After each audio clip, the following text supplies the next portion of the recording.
Hello class fourth, welcome back in my channel Vidya Niketan and I am Sunita Srivastava. आज हम शुरू करेंगे chapter 4 solids liquids and gases of your science book new science in everyday life. तो सबसे पहले हम देखते हैं कि इस चैप्टर में हम क्या क्या पढ़ेंगे।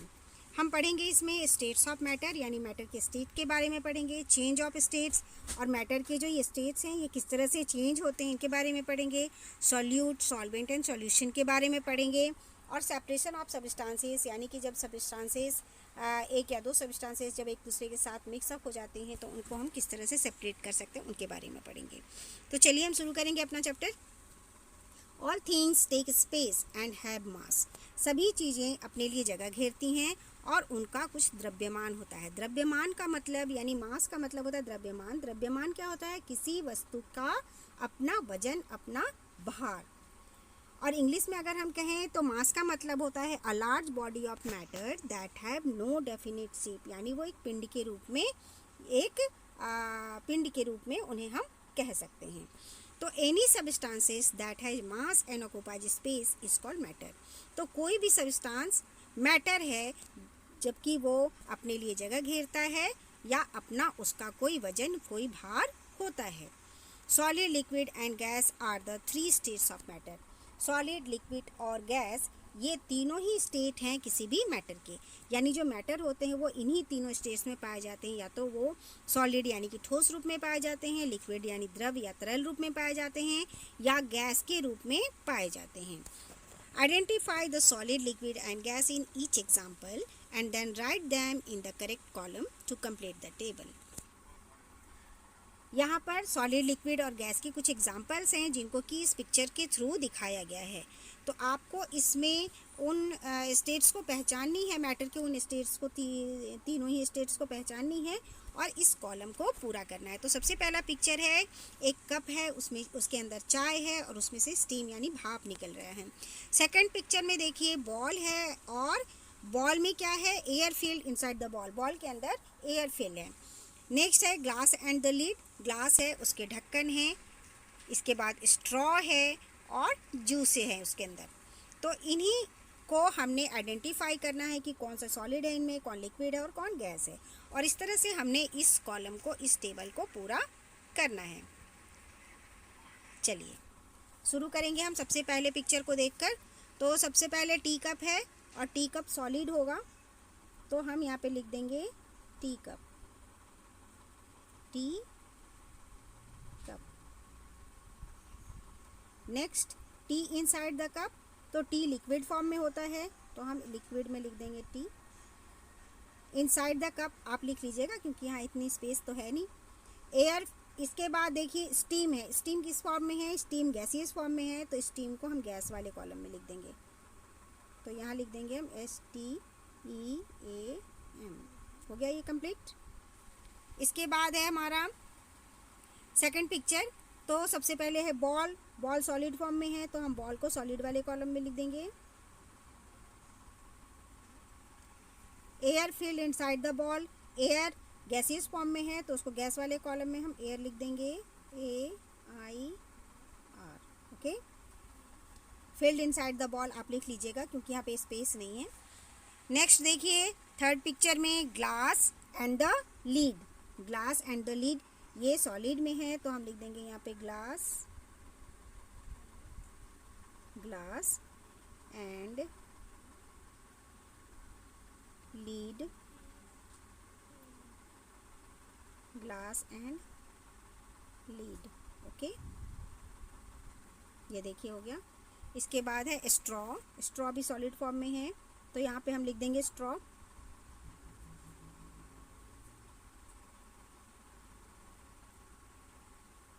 स्ट्रॉ हो गया। इसके बाद जूस, जूस है लिक्विड फॉर्म में तो जूस को यहाँ लिक्विड वाले कॉलम में लिख देंगे।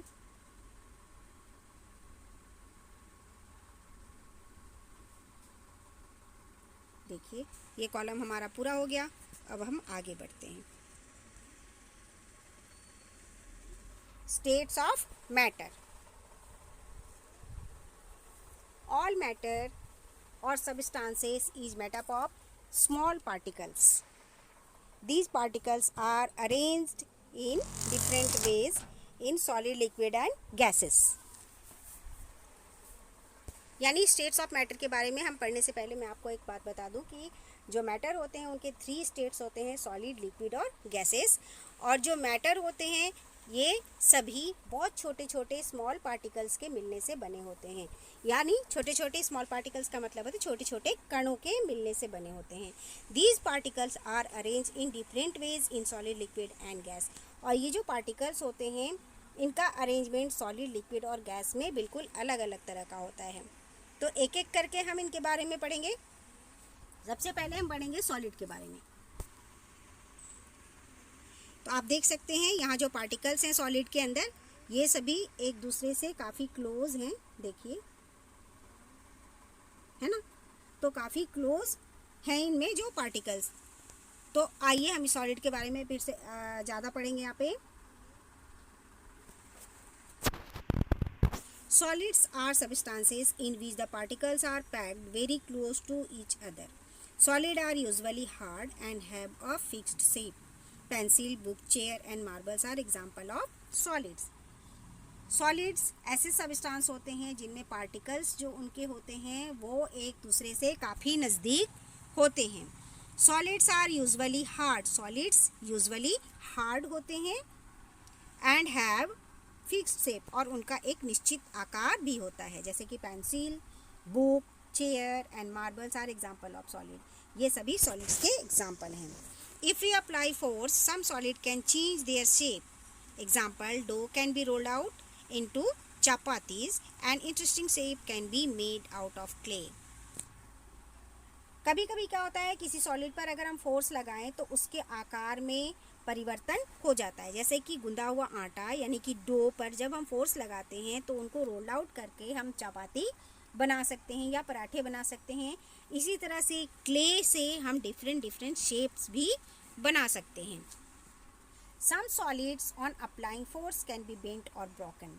लेकिन कभी कभी क्या होता है, कुछ सॉलिड्स पर अगर हम फोर्स अप्लाई करें तो वो या तो बेंट हो जाते हैं या फिर टूट जाते हैं, ब्रोकन हो जाते हैं। तो जैसे कि मेटल की जो चीज़ें होती हैं अगर आप उन पे फोर्स लगाओगे तो क्या होंगे, वो बेंट हो जाएंगी। और अगर कांच की चीज़ है, मिट्टी की चीज़ें हैं या चीनी मिट्टी की चीज़ें हैं, बर्तन हैं, तो उन पर अगर आप फोर्स लगाओगे तो वो क्या हो जाएंगे, वो टूट जाएंगे। यहाँ पे देखिए एग्जाम्पल ऑफ सब सॉलिड्स। सॉलिड्स के कुछ एग्जाम्पल्स यहाँ पे हैं, ये आप देखिए, ये बुक है, चश्मा है ये, और ये शूज़ है। तो ये क्या हो गए, ये सॉलिड्स के एग्जाम्पल। अब हम पढ़ेंगे लिक्विड्स के बारे में। तो आप देखिए जिस तरह की सॉलिड में जो पार्टिकल्स थे एक दूसरे के काफ़ी क्लोज थे और ये एक दूसरे के साथ बिल्कुल अटैच थे, तो इसी कारण ये हार्ड भी थे और इनकी अपनी डेफिनेट शेप भी थी। लेकिन दूसरी पिक्चर में आप देख सकते हैं यहाँ पर कि ये जो पार्टिकल्स हैं एक दूसरे से थोड़े दूर दूर हैं, ठीक है। तो हम इसमें पढ़ेंगे liquid are substance in which the particles are not very closely packed. Unlike solid they have no fixed shape and can flow. They take the shape of the container they are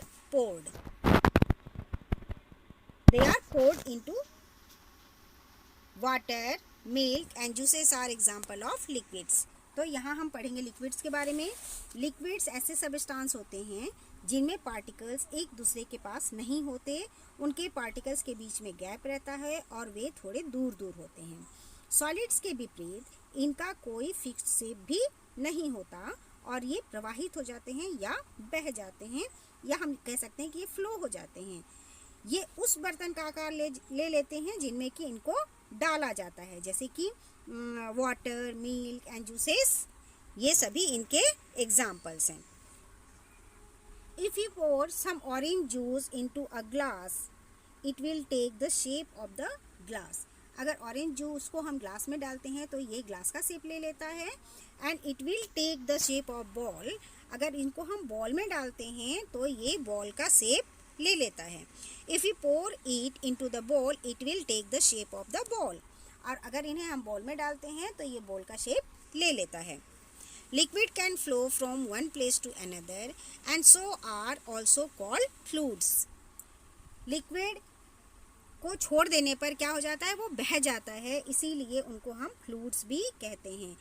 आप देखिए liquid को रखने के लिए container की ज़रूरत होती है, क्योंकि हम लिक्विड को यूं ही नहीं छोड़ सकते। अगर आप लिक्विड को यूं ही छोड़ दोगे तो क्या हो जाएगा, वो बह जाएगा। इसीलिए इनको हम फ्लूइड या तरल पदार्थ भी कहते हैं। आइए अब हम पढ़ेंगे गैस के बारे में।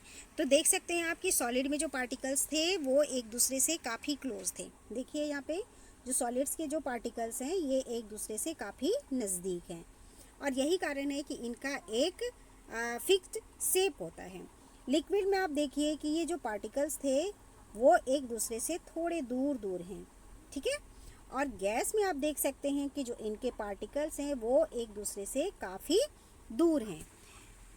तो चलिए हम पढ़ेंगे गैस के बारे में।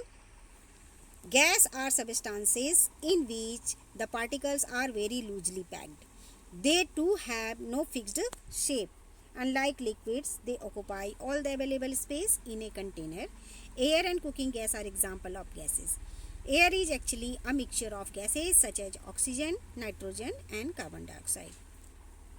गैस एक ऐसे सबस्टांसेस हैं जिनमें कि पार्टिकल्स जो इनके होते हैं वो एक दूसरे से लूजली पैक्ड होते हैं, बहुत दूर दूर होते हैं और इनके बीच में काफ़ी गैप होता है।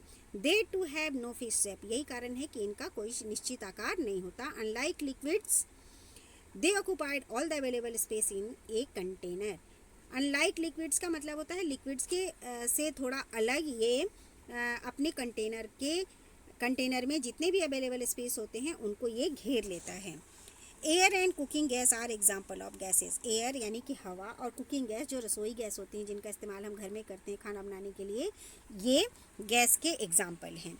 Air is actually mixture of gases such as oxygen, nitrogen and carbon dioxide. Air जो है वास्तव में गैसों का मिश्रण है जिसमें कि ऑक्सीजन, नाइट्रोजन और कार्बन डाइऑक्साइड हैं। Fluid include both liquid and gases. Fluid के अंतर्गत लिक्विड और गैस दोनों आते हैं, यानी कि लिक्विड को और गैस को दोनों को ही फ्लूइड माना जाता है, या प्रवाहित हो जाने वाला या बह जाने वाला तरल माना जाता है। चलिए यहाँ पे देखिए आप, tyres and balls are filled with air. Tyre में और बॉल में हवा भरे जाते हैं। यहाँ पे देखिए, write S for solid, L for liquid and G for gas. Also write one feature of each in term of its particles. यहाँ पे सॉलिड के लिए एस लिखना है, लिक्विड के लिए एल लिखना है और गैस के लिए जी लिखना है। साथ ही इनके जो पार्टिकल्स है वो सॉलिड, लिक्विड, गैस में उनकी अरेंजमेंट कैसी होती है उसके बेसिस पे हमें उनका एक एक फीचर भी लिखना है। तो यहाँ स्पेस बहुत नहीं है, मैं शॉर्ट में लिख पाऊँगी, पर मैं बता दूँगी आपको क्या लिखना है और आप इसमें लिखते जाएंगे। चलिए मैं आपकी हेल्प करूँगी। टेबल सॉलिड फॉर्म में है इसलिए यहाँ पे हम लिखेंगे एस, और इनका फीचर, इनके जो मॉलिकुलर अरेंजमेंट है वो कैसे होते हैं, इनके जो पार्टिकल्स हैं वो कैसे होते हैं, particles close to each other. तो हम यहाँ पे पूरा कैसे लिख पाऊँगी मैं यहाँ पे, तो मैं यहाँ से लिखना शुरू करती हूँ, ठीक है। पार्टिकल्स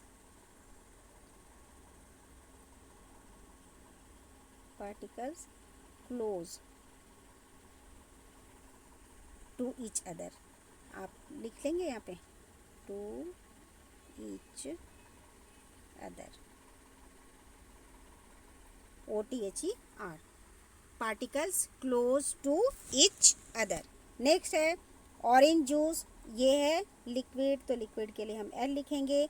और इनमें क्या होता है, इनके जो पार्टिकल्स होते हैं वे एक दूसरे से पास नहीं होते, थोड़े दूर होते हैं, तो हम क्या लिखेंगे, नॉट वेरी क्लोज।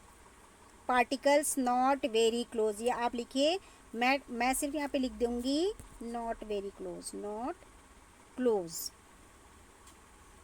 ओके। और आप लिख लीजिए not very close packed, okay. Particles not very close packed.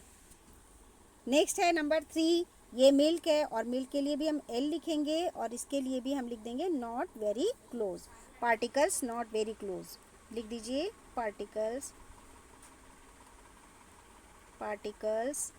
Not very close, okay. Last है एयर, और एयर के लिए हम क्या लिख देंगे, जी। और इसका फीचर मैं यहाँ पे लिख देती हूँ क्योंकि यहाँ पे स्पेस नहीं है ना, तो यहाँ पे मैं लिख दूँगी वेरी लूजली पैक्ड। गैस का क्या लिख देंगे, very loosely, LOOSELY, loosely packed. Okay, तो आप समझ गए होंगे क्या लिखना है, किन में लिखना है। मैं दोबारा रिपीट भी कर दे रही हूँ। टेबल के लिए एस लिखा है मैंने, और इसमें लिखा है मैंने particles close to each other. Next orange juice में मैंने लिखा है नॉट वेरी क्लोजली पैक्ड। इसी तरह मैंने मिल्क का भी लिखा है not close particles to each other. और एयर में मैंने जी लिखा है, और इसमें भी मैंने लिख दिया है वेरी लूजली पैक्ड। तो आप इसको फिल कर लीजिए अपनी बुक में, और चलिए हम आगे पढ़ेंगे। चेंजेस ऑफ स्टेट्स, यानी अवस्थाएं, जो मैटर की जो स्टेट्स हैं वो किस तरह से बदलती हैं, यानी लिक्विड किस तरह से सॉलिड बन जाता है, या सॉलिड किस तरह से मेल्ट हो जाता है, या लिक्विड किस तरह से वेपर बन जाता है, इनके बारे में हम पढ़ेंगे। आइए तो पढ़ेंगे हम changes of states. Matter can change its form from one state to another. Matter अपनी अवस्था को, वस्तु अपनी अवस्था को एक स्टेट से दूसरी, एक अवस्था से दूसरी अवस्था में बदल लेता है। The process by which a solid changes into a liquid called melting. वह प्रक्रिया जिसमें सॉलिड लिक्विड में बदल जाता है उसे हम मेल्टिंग कहते हैं। When you take out an ice cube from freezer and leave it at room temperature, you will see that the ice starts to melt into water. जब आप आइस क्यूब निकालते हो फ्रीजर से और उसे रूम टेम्परेचर पे बाहर ही छोड़ देते हो, थोड़ी देर में आप क्या देखते हो कि वो मेल्ट होने लगता है, और इसके बाद क्या बन जाता है, वो पानी। नेक्स्ट है when this water is heated further, water starts to changing into vapour या स्टीम। और जब पानी को आप हीट करते हो, गर्म करते हो, water start to changing into vapour, तो क्या होता है, पानी भाप बनने लगता है, वेपर बन जाता है, और इस प्रोसेस को हम इवेपोरेशन भी कहते हैं। यानी वाटर को जब हीट किया जाता है तो वह वेपर में चेंज हो जाता है, और इस प्रोसेस को हम कहते हैं evaporation. The process by which a gas change into liquid, जब गैस लिक्विड में चेंज हो जाता है ठंडा करने पर, on cooling, is called condensation. जो गैसियस स्टेट है मैटर का, उसको अगर हम ठंडा करें तो वो क्या बन जाता है, दोबारा से वो वाटर बन जाता है। तो इस प्रोसेस को हम कंडेंसेशन कहते हैं। सिंपली मैं एक बार आपको और बताऊंगी कंडेंसेशन क्या होता है। The process in which the gas change into liquid on cooling is called condensation. When you hold a cold steel plate over a pot of boiling water, you will see tiny drop of water condensing on the tray. कभी क्या होता है कि जब आपके घर में देखा होगा आपने कि जब पानी जब बॉयल होता है तो उसमें से भाप निकल रहा होता है। ऐसे में अगर आप ले जाकर एक स्टील की प्लेट, जो कि ठंडी स्टील की प्लेट हो, उसको अगर आप उसके नज़दीक ले जाओगे और उसे ढक दोगे, तो थोड़ी ही देर में क्या दिखेगा आपको, उस प्लेट पर पानी की बूंदें नज़र आएंगी। क्यों? क्योंकि जो स्टीम थी, वो भाप जो थी, वो ठंडी प्लेट के संपर्क में आते ही, स्पर्श करते ही क्या बन जाता है, वो पानी बन जाता है। ठंडा होकर भाप, ठंडा होकर पानी बन जाता है। इसको हम कहते हैं कंडेंसेशन। नेक्स्ट है the process by which a liquid change into solid on cooling is called solidification. वह प्रोसेस, वह प्रक्रिया जब लिक्विड को ठंडा करने पर वो जम जाता है और सॉलिड बन जाता है, उसे हम कहते हैं solidification. Freezing of water into ice is a form of solidification. पानी को जब आप फ्रीज कर देते हो, रेफ्रिजरेटर में रख देते हो, तब क्या हो जाता है, वो सॉलिड फॉर्म में आ जाता है, आइस बन जाता है, उसी को हम कहते हैं solidification. If you fill water in an ice tray and keep it in a freezer, you will see that after some time the water turns into ice. जब आप पानी को आइस ट्रे में भरते हो और उसे फ्रीज़र में रख देते हो, थोड़े समय बाद आप क्या देखते हो कि पानी बर्फ़ बन जाता है। आइए यहाँ पे कुछ पिक्चर्स हैं, हम उन्हें भी देख लेते हैं। ये देखिए, यहाँ पे वाटर के तीनों स्टेट्स के बारे में है। वाटर का यहाँ सॉलिड फॉर्म है, जो कि वाटर का सॉलिड फॉर्म क्या कहलाएगा, वाटर का जो सॉलिड फॉर्म है,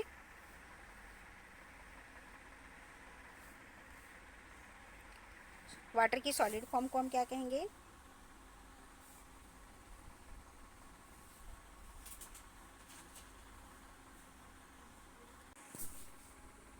वाटर का जो सॉलिड फॉर्म है वो हो गया आइस।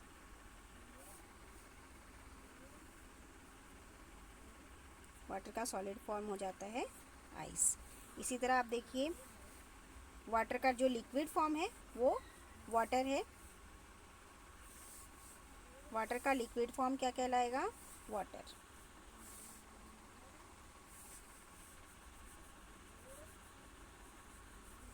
ओके। और यहाँ पे देखिए वाटर का गैसियस फॉर्म क्या होता है? स्टीम। ओके। ये तीनों फॉर्म वाटर के हैं। तो ये हमने अपना काम कर लिया यहाँ पे।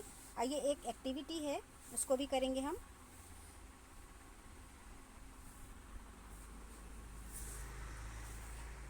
एक्टिविटी है aim to observe the process of condensation. यहाँ कंडेंसेशन का के बारे में एक्टिविटी है। चलिए इसको हम करके देखते हैं। मैं आपको बताऊंगी, आप घर पे करके देखना। Things needed mirror. सिर्फ आपको क्या चाहिए ये एक्टिविटी करने के लिए? मिरर चाहिए। क्या करोगे आप? Stand very close to the mirror. आप मिरर के सामने खड़े हो जाइए और गहरी सांस लीजिए। इसके बाद क्या कीजिए आप अपने सांस को छोड़िए। बिल्कुल आप मिरर के नज़दीक हो जाइए और सांस को छोड़िए। क्या होगा? आपको मिरर बिल्कुल धुंधला दिखाई देगा, फॉगी दिखाई देगा। क्यों दिखाई देगा? क्योंकि जो आपने सांस लिया था उसमें वो क्या था? गर्म था और उसमें वाटर वेपर उसके अंदर इंक्लूड थे।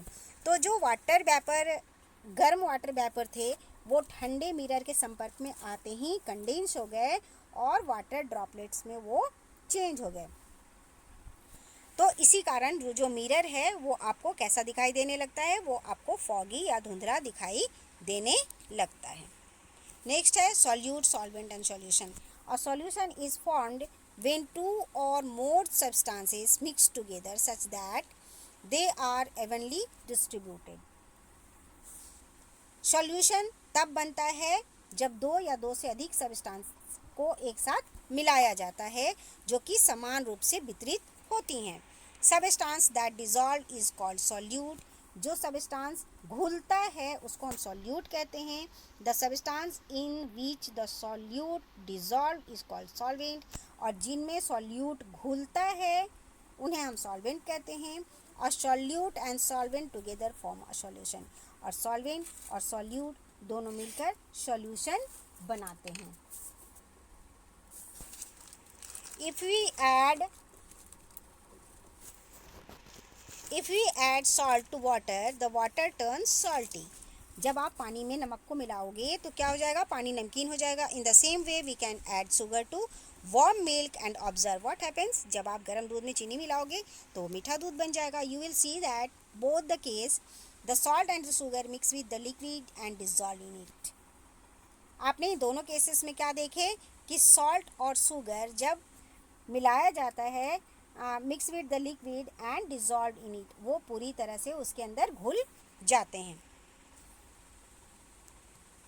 Hair salt and sugar are the soluble. Here salt and sugar are the solute. यहाँ पे शुगर और सॉल्ट दोनों ही सॉल्यूट कहे जाएंगे क्योंकि ये क्या होते हैं? घुलते हैं, घुलने वाली चीज़ें। ये घुलते हैं इसलिए इनको हम क्या कहेंगे? सॉल्यूट कहेंगे। वाटर जिनमें कि ये घुलता है, वाटर या मिल्क, वाटर में और वाटर को और मिल्क को हम क्या कहेंगे? सॉल्वेंट। सॉल्वेंट वो होता है जिसमें कि सॉल्यूट घुलता है। And the salty water and sweet milk are solution. इसके बाद जो सॉल्टी वाटर बनता है और जो स्वीट मिल्क बनता है वो क्या कहलाएगा? सॉल्यूशन कहलाएगा। तो सॉल्यूट कौन हो गया? Sugar and salt. सॉल्वेंट क्या हो गए? जिनमें ये घुले वो हो गया सॉल्वेंट यानी कि मिल्क एंड वाटर। और सॉल्यूशन जो बना वो हो गया स्वीट मिल्क, सॉल्यूशन हो गया, और सॉल्टी वाटर भी सॉल्यूशन हो गया। तो ये क्लियर हो गया होगा। चलिए नेक्स्ट हम पढ़ेंगे लेट्स रिमेंबर में name the process involve in each of the following. यहाँ पे देखिए कुछ पिक्चर्स बने हैं। इनमें आपको पिक्चर्स को देख के आपको ये प्रोसेस लिखने हैं कि कौन सा प्रोसेस इनमें इन्वॉल्व है। तो आप पहले वाले में देखिए पानी उबल रहा है और इसमें से स्टीम निकल रही है, तो ये हो गया इवेपरेशन। इस प्रोसेस को क्या कहेंगे हम? इस प्रोसेस को हम कहेंगे इवेपरेशन। देखिए मैंने लिख दिया है। इसके बाद फ्रीजर में आइस ट्रे में पानी रखने से क्या बन जाता है? वो आइस क्यूब बन जाता है। तो ये सॉलिड फॉर्म में आ जाता है और इसको हम कहेंगे सॉलिडिफिकेशन। इसके बाद आप देखिए यहाँ पे आइस क्यूब है जो कि धीरे धीरे बाहर रखने की वजह से मेल्ट हो रहा है, तो इसको हम कहेंगे मेल्टिंग। अब यहाँ पे देखिए बी में, Yash mixed some sugar in his hot milk, Yash कुछ चीनी अपने गर्म दूध में मिलाता है। Name the solute and the solvent in this. तो सॉल्यूट इसमें कौन हो गया, जो घुलता है उसको हम सॉल्यूट कहते हैं, तो इसमें शुगर हो गया सॉल्यूट, और जिसमें घुलता है उसको हम सॉल्वेंट कहते हैं, यानी मिल्क हो गया सॉल्वेंट। नेक्स्ट है सेपरेशन ऑफ सब्सटेंसेस, यानी पदार्थों को अलग करना। यानी अगर कोई सब्सटेंस, एक या दो सब्सटेंस एक दूसरे के साथ मिक्स हो जाते हैं तो उन्हें हम किस तरह से अलग कर सकते हैं। There are two kind of substance, soluble and insoluble. Soluble substance are those substance that dissolve completely in a solvent to form a solution. Soluble substances वे होते हैं जो कि पूरी तरह से सॉल्वेंट में घुल जाते हैं, बहुत अच्छी तरह से वो घुल जाते हैं और इस तरह से वो सॉल्यूशन को टू फॉर्म अ सॉल्यूशन, और इस तरह से सॉल्यूशन बनाते हैं। For example salt and sugar are soluble in water. Salt यानी कि नमक और चीनी पानी में घुलनशील होते हैं।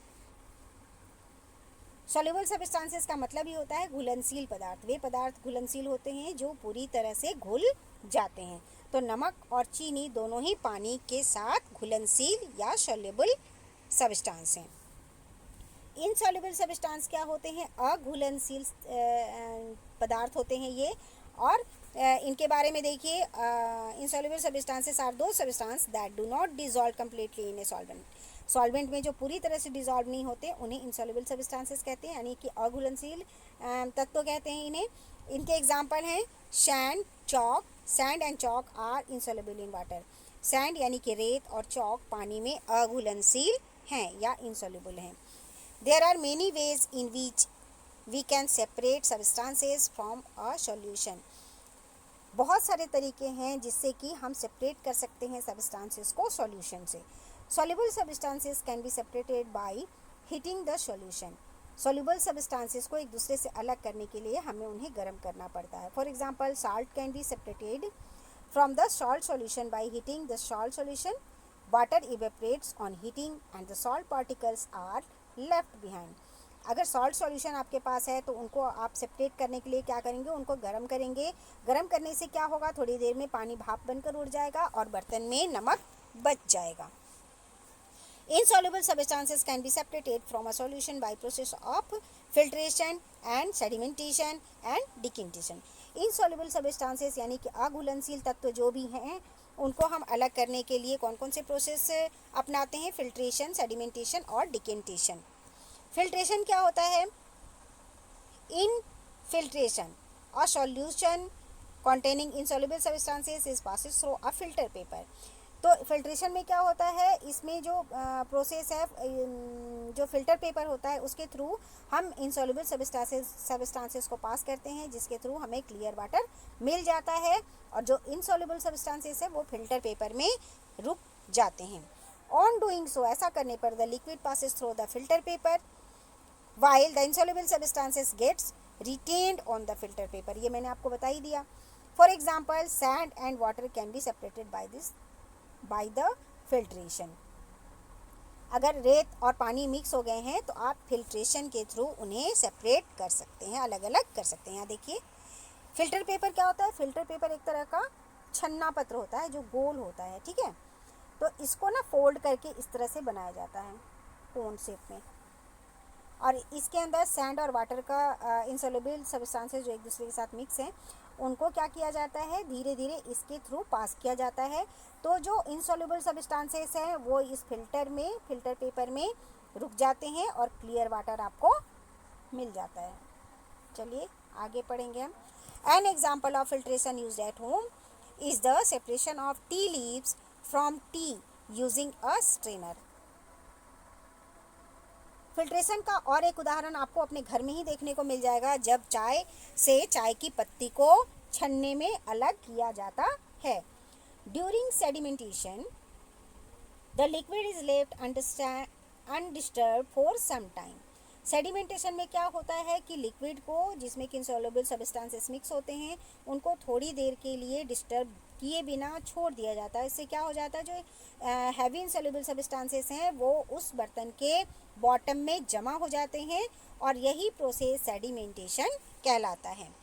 इसके बाद है decantation. Then the upper clear liquid is poured into another container without disturbing the insoluble solids. This process is called decantation. Decantation क्या होता है, जो सेडिमेंटेशन के थ्रू जब जो इंसॉल्युबल हैवी सब्सटेंसेस हैं वो बॉटम में जमा हो जाते हैं तो धीरे धीरे क्या किया जाता है, उस बर्तन को उठाकर, जब वहाँ साफ पानी ऊपर नज़र आने लगता है, उस बर्तन को धीरे धीरे उठाकर दूसरे बर्तन में बिना डिस्टर्ब किए हुए इंसॉल्युबल सब्सटेंसेस को पानी को दूसरे बर्तन में अलग कर लिया जाता है। तो इस प्रोसेस को हम डिकेंटेशन कहते हैं।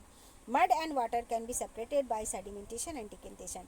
अगर मडी वाटर है आपके पास तो इसके थ्रू, इस प्रोसेस के थ्रू आप पहले सेडिमेंटेशन कीजिए, उसको थोड़ी देर थीर होने के लिए छोड़ दीजिए। जब ये पानी थीर हो जाता है तो इनका जो इंसॉल्युबल सब्सटेंसेस है वो बॉटम में जमा हो जाएंगे और धीरे धीरे आप इस बर्तन को उठाकर दूसरे बर्तन में डाल लेंगे तो आपका क्लियर वाटर दूसरी बर्तन में जमा हो जाएगा।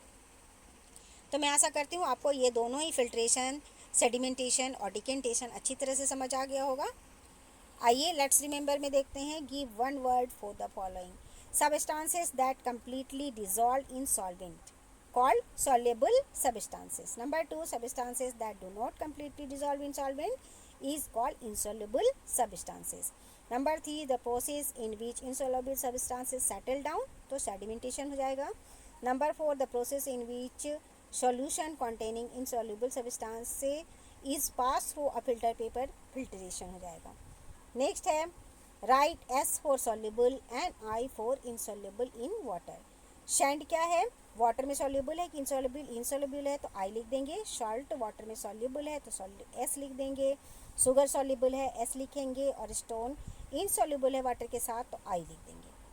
चलिए इसमें कुछ कीवर्ड्स हैं जो आपके लिए इस चैप्टर में नए वर्ड्स आए हैं, इनके लिए भी एक बार थोड़ा सा टाइम निकालेंगे. इनके लिए भी matter, any substance that has mass and occupies space is called matter. Matter वो होता है जो अपने लिए जगह घेरता है और जिनमें अपना कुछ वजन, कुछ अपने भार, अपने द्रव्यमान और जो पिंड के रूप में होता है उसे हम मैटर कहते हैं. Solid substances in which the particles are packed very close to each other. Solid में जो पार्टिकल्स होते हैं वो एक दूसरे से काफ़ी नज़दीक होते हैं. Liquid substance in which the particles are not very closely packed. Liquids में जो पार्टिकल्स होते हैं वो एक दूसरे से नज़दीक नहीं होते हैं, एक दूसरे के क्लोज पैक नहीं होते हैं. गैसेस में क्या होते हैं, substances in which the particles are very loosely packed. जो गैस होते हैं इनमें जो पार्टिकल्स होते हैं वो एक दूसरे से बहुत ही लूजली पैक्ड होते हैं, बहुत दूर दूर होते हैं इनके पार्टिकल्स. सॉल्यूट क्या होता है, the solid that dissolve in liquid is called the solute. Solute वो होता है, वह सॉलिड होता है जो कि डिज़ोल्व हो जाता है, वो सॉल्यूट कहलाता है. सॉलिड जो कि डिज़ोल्व हो जाता है. सॉल्वेंट क्या होता है, the liquid in which solid dissolve is called solvent.